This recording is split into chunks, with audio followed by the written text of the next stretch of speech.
করে নিয়েছে। সকলে জোরে বলুন নারায়ে তাকবীর, আরো জোরে বলুন নারায়ে তাকবীর। আল্লাহ কবুল করেছেন, তার কারণ একটাই, জেনে রেখে দিবেন, আল্লাহ যদি হিদায়েত দেয়, পৃথিবীর যে কোনো কিনারায় থাকুক আল্লাহ হিদায়েত দিয়ে দিবেন। দিবেন না? দিবেন না? আল্লাহ হিদায়েত দিবেন। আমি তো নাজিয়া ইলাই খানের জন্যও দোয়া করি, আল্লাহ তুমি একে হিদায়েত দাও, আল্লাহ তসলিমা নাসরিনকে হিদায়েত দাও, আল্লাহ যারা ইসলামের দুশ্মন আছে, দুশ্মনানে ইসলামকে আল্লাহ তকদিরে ঈমান লেখা থাকলে তাদেরকে ঈমান দান করো। আমার হাবিব সাল্লাল্লাহু আলাইহি ওয়াসাল্লাম আখলাকের সাথে, মেহনতের সাথে, আখলাক এবং চরিত্রের সাথে ইসলাম প্রচার করেছেন। রাসূল আকরাম সাল্লাল্লাহু আলাইহি ওয়াসাল্লাম, বড় দুঃখের বিষয়, আপনি অবাক হবেন, আল্লাহর হাবিব সাল্লাল্লাহু আলাইহি সাল্লাম যেদিনে মক্কা বিজয় করেছেন, পৃথিবীর মানুষকে এমন একটা বার্তা দিয়েছেন, আজ পর্যন্ত পৃথিবীর কোন রাজা বাদশা সেটার উপরে কোনো বাপের বেটা আমল করতে পারবে না, যেটা রাসূল সাল্লাল্লাহু আলাইহি সাল্লাম দেখিয়েছেন। আল্লাহর নবী যেদিনে মক্কা বিজয় করেছেন, আল্লাহর হাবিব সাল্লাল্লাহু আলাইহি সাল্লাম বললেন, তোমরা আমার 5টা কথার উপরে আমল করো। কেন? সাহাবীরা তলোয়ার নিয়ে দাঁড়িয়ে গেছে, আজকে বদলা লিবার দিন, আজকে আমি বদলা নেব, আজকে রিহাই নেই। আল্লাহর হাবিব সাল্লাল্লাহু আলাইহি সাল্লাম বললেন, হে আমার সাহাবীরা বসে যাও, বদলা নয়, আমি আল্লাহর নবী দয়া করতে জানি, ক্ষমা করতে জানি, বদলা নিতে জানি না।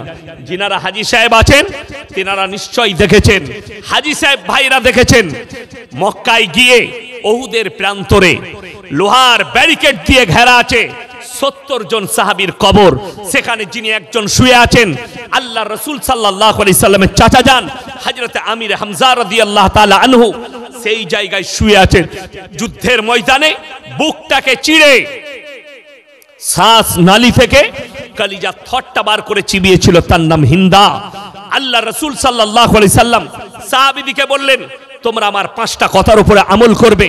নাম্বার 1, বৃদ্ধাকে মারতে পাবে না। নাম্বার 2, বৃদ্ধকে মারতে পাবে না। নাম্বার 3, শিশুকে মারতে পাবে না। নাম্বার 4, আত্মসমর্পণ করলে মারতে পাবে না। নাম্বার 5, কাবা ঘরে প্রবেশ করলে তোমরা মারতে পাবে না। জোরে বলুন সুবহানাল্লাহ। এটা ছিল রাসূলের আখলাক।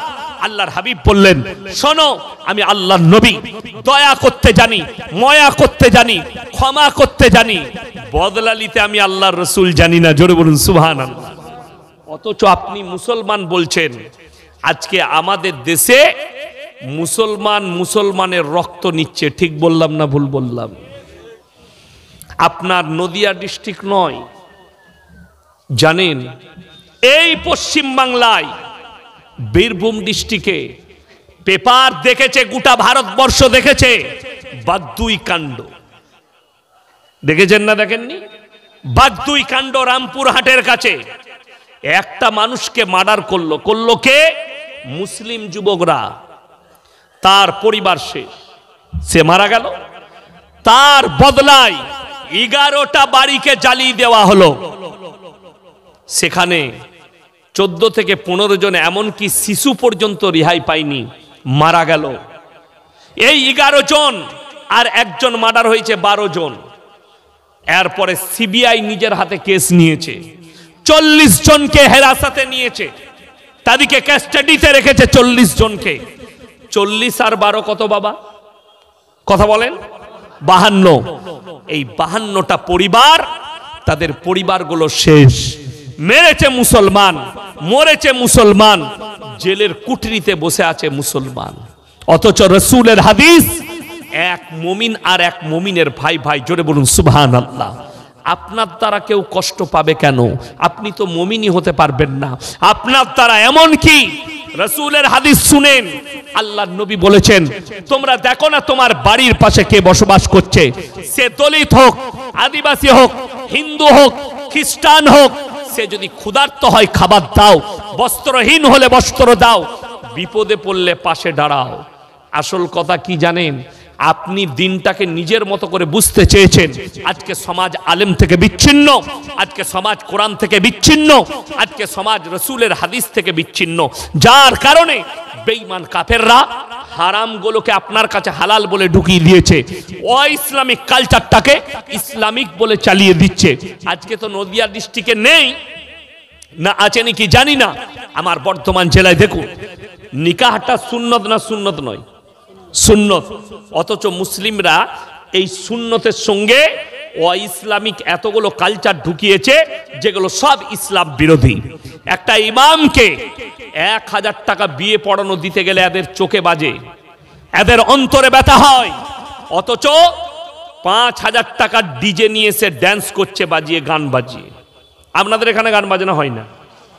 বাবা রে, পানিটা দাও তারপর দেখছি। কত বড় কষ্ট লাগে বলুন। আচ্ছা, গান বাজনা হারাম না হালাল বাবা? হারাম। যদি গান বাজনা হারাম হয়, আচ্ছা আপনি বলুন তো, কেউ যদি ইমামকে ওই 5000 টাকার গান বাজনা না করে ইমামকে 5000 দেয়, ইমাম সাহেব দোয়া করবে না করবে না? আরে খেপা, তাহাজ্জুদে দোয়া করবে ইমাম সাহেব যে আল্লাহ আজকে অমুক ব্যক্তি তার বিটির বিয়েতে তাদের বিয়াই মশাই আমাকে বিয়ে পড়ানো 5000 টাকা দিয়েছে, আল্লাহ তুমি আর জানে মালে বরকত দাও, আল্লাহ তুমি এদের দাম্পত্য জীবনকে সুখী করো, বিসমিল্লাহ, আলহামদুলিল্লাহ।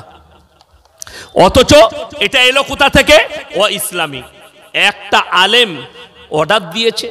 কোন মৌলবি কোথাও বলেছে যে তোমরা গান বাজনা করবে বিয়েতে শাদিতে? বলেনি।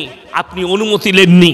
আপনি একটা বিয়ে করতে যাচ্ছেন, একটা বিয়ের অনুষ্ঠান করবেন, পরামর্শ কার কাছ থেকে নিচ্ছে? পাড়ার মোড়ল, গ্রামের মোড়ল, গ্রামের নেতা। ইমামকে ডাকবে না। কেন ডাকবে না? ইমাম সাহেব যদি বলে এটা হারাম, ওটা হারাম, এটাই, ওই জন্য ডাকবেন না। বড় কষ্টের বিষয়। আমি এমনি কোথাও বিয়েতে শাদিতে যাই না। আমার এক দূর সম্পর্কে আত্মীয় বলে, হুজুর আপনার গ্রামে আমার ছেলের বিয়ে দিচ্ছি, তার দিন ঠিক করবো, আপনি একবার আসবেন। আমি বললাম বর্ষাকাল, এখন তো জলসা নাই, তো যাব, কিন্তু আমি সারাদিন যেতে পারবো না, আমি আসরের নামাজ পড়ে যাব, চা পানিটা খাবো, দিন ঠিক করবো, পালিয়ে আসবো। বলে ঠিক আছে, হয়ে যাবে। তো আমি কি করব, আসরের নামাজ পড়ে গেলাম, গিয়ে দেখছি আমি বলে চা পানি নিয়ে এসো। চা দিয়েছে, পাঁপড় দিয়েছে, চানাচুর দিয়েছে, বিস্কুট দিয়েছে, সব দিয়েছে, কিন্তু ডিম সিদ্ধ দেয়নি। আমাদের এখানে নিয়ম আছে না নাই যে মেহমানকে চায়ের সঙ্গে ডিম সিদ্ধ দিই না আমরা বাঙালিরা? দিই, ডিম দেয় না। আমি মনে মনে করলাম আল্লাহ ভুলে গেছে, না কিনে নাই, না পয়সা নাই, যাই হোক ওটা পেরিয়ে গেল। আমি মনে মনে করলাম ঘরে বউকে গিয়ে জিজ্ঞেস করব। আমার বিবি বললে যাও, আত্মীয় হয়, একটু আমার শ্বশুর কুলের কুটুম, বলে যাও, আমি তাই যাচ্ছি, গেলাম। এরপরে আমাকে বললে হুজুর কখন ডেট করব? আপনি যেন বিয়েটা পড়ান। আমি বললাম পড়াবো, কিন্তু সুন্নত তরিকায় হতে হবে। বলে হ্যাঁ। বলে তাহলে ডায়েরিটা খুলে ডেট বলুন। আমি ডায়েরিটা খুললাম। আমি বললাম ফাল্গুন মাসের প্রথম সপ্তাহে, শনিবার বিয়ে, রবিবার অলিমা, সোমবার মেয়ে জামাইকে নিয়ে যাবে। ছেলের বাপ বলছে দাঁড়ান আমি একটু আসি। আমি আমার ড্রাইভার দেখতে হবে কোথায় গেল। ও বাবা, ও বাইরে গিয়ে বড় মুফতি সাহেবকে ফোন লাগাইছে। আপনারা বুঝতে পারেন না বড় মুফতি সাহেবকে? বউ, ওর থেকে বড় মুফতি কেউ আছে? ওর থেকে বড় মুফতি কেউ নাই। তাকে লাগাইছে। সে তখন ওই দিক থেকে বলছে না, শনিবার বিয়ে দিলে শনি লেগে যাবে, যা বুঝে করগা, হুজুরের ফতুয়া মুফতি সাহেবের। এসে আমাকে বলছে হুজুর শনিবার বিয়ে হবে না। কেন বাবা? বললে আমার বউ বললে কি শনি লেগে যাবে। আমি তাই? আমি শনিবার তোর বাপ মরে গেলে কি করবি? তো রেখে দিতে হবে, শনি লাগা যাবে না, শনি লেগে যাবে। অবাক হবেন, আমার কথা মানলো না, ডেট করলো। আমি আল্লাহর কাছে মগরিবের সময় দোয়া করলাম, আল্লাহ এই বিয়ে যেন ভেঙে যায়। আল্লাহ কবুল করেছে। 3 মাস পরে বলছে হুজুর বিয়ে ভেঙে গেল। আমি বললাম আলহামদুলিল্লাহ। আমরা এরপর তোমার বউকে জিজ্ঞেস করো মুফতি সাহেবকে যে সোমবার বিয়ের ডেট করেলাম, এরপরে শনিটা কি করে এসে ওইখানে ঢুকে গেল। হ্যাঁ, আপনাদের মুর্শিদাবাদের রেজিনগরের ছেলে ফোন করে বলছে হুজুর আমাবস্যার রাতে কি বিয়ে করা যাবে? মানে মোটি করবি না, কালো ছেলে হবে। কি বলবো, আমাদের কাছে সব দিনটাই সমান। আমি নিজে আমাবস্যার রাতে বিয়ে করেছি। আমরা খেপা, আমাবস্যার রাতেই বিয়ে করবি, অন্ধকারে তোর বন্ধুরা জ্বলাতে পারবে না। কথা বুঝতে পারেন? আমাদের দেশ ওই খালার আর ফুপুর ইসে চলছে, হাদিসুন নিসা। একটা ছেলে এখন ইয়ং ছেলে নামাজ পড়ে 5 ওয়াক্তের দাঁড়িয়ে আছে, বেচারা বিয়ে করেছে কাকে? একটা মাদ্রাসায় পড়া 20 পারা হাফেজ, 20 পারা হিফজ করেছে মেয়েটা, তাকে বিয়ে করেছে। এখন পাড়ার খালা বলছে, তার দাদি ফতোয়া দিয়েছে, হ্যাঁ বা তোর বউ যে কোরআনের হাফেজ, তো তুই যে হাফেজ লস বাপ, তাহলে তো তার উপরে তো চাপা যাবে না, কোরআন আছে বুকে।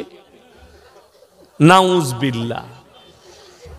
এ ছেলে শালা ফেরে পড়ে গেছে। আমি কি পাপ করলুম একে বিয়ে করে? দাদি ফতোয়া দিয়েছে বউয়ের কাছে যাওয়া যাবে না, তোকে হাফেজ হতে হবে। এই বিরাট বিপদ। হুজুরের কাছে আমাকে ফোন করে বলছে, হুজুর আমার দাদি বললে আমার বউ হাফিজে কুরআন, তার উপরে চাপা যাবে না, কি করবো? আমি বললাম, তোর দাদিকে জিজ্ঞেস কর, বল ইয়াসিন সাহেব হাফেজ কারি, আমিও হাফেজে কুরআন। তো আমার বউ তো মাদ্রাসাতে পড়ে নাই, সাধারণ মেয়ে স্কুলে